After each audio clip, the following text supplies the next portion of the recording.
बहुत समय पहले की बात है। पहाड़ों और नदियों से घिरा एक सुंदर राज्य था आलोकपुर। यह राज्य अपनी शांति, विद्या और कला के लिए प्रसिद्ध था। आलोकपुर की सबसे बड़ी पहचान थी वहाँ की राजकुमारी प्रेरणा। राजकुमारी प्रेरणा केवल रूप में ही सुंदर नहीं थी, बल्कि बुद्धि, दया और साहस में भी अद्वितीय थी। लोग कहते थे कि उसकी आंखों में भविष्य देखने की शक्ति है और उसके शब्दों में लोगों का हौसला बढ़ाने की क्षमता। प्रेरणा का जन्म राजा देवदत्त और रानी सुमित्रा के घर हुआ। बचपन से ही वह अन्य राजकुमारियों से अलग थी। उसे गहनों और सजावटी वस्त्रों से अधिक पुस्तकें, प्रश्न और प्रकृति प्रिय थे।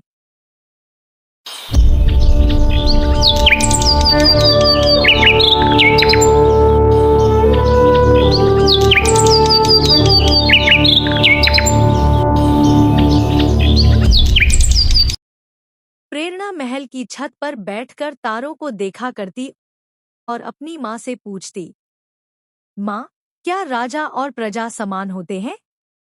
रानी मुस्कुरा कर कहती, जो सच्चा शासक होता है, उसके लिए सभी समान होते हैं।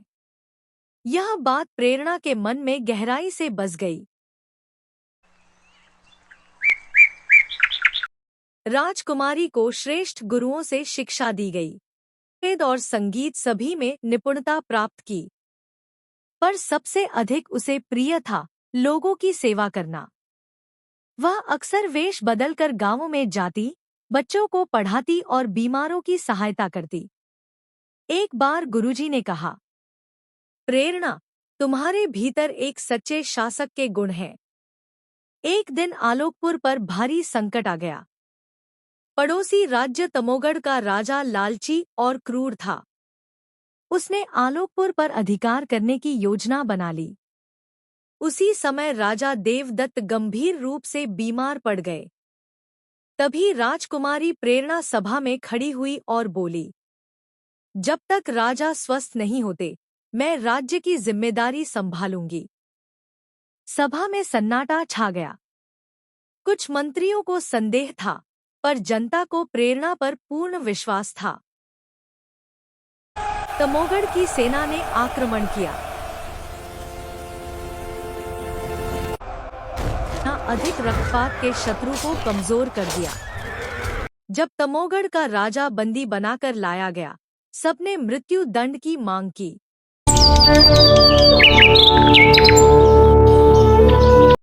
राजकुमारी प्रेरणा ने कहा, हिंसा से हिंसा जन्म लेती है। यदि हम अलग मार्ग न चुनें, तो हम भी वही बन जाएंगे। उसने तमोगढ़ के राजा को छोड़ दिया, पर संधि करवाई कि वह कभी आक्रमण नहीं करेगा और अपनी प्रजा के साथ न्याय करेगा। यह निर्णय इतिहास में साहस और करुणा का उदाहरण बन गया।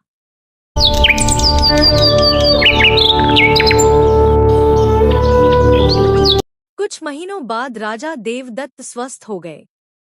उन्होंने देखा कि आलोकपुर पहले से अधिक मजबूत और एकजुट हो चुका था।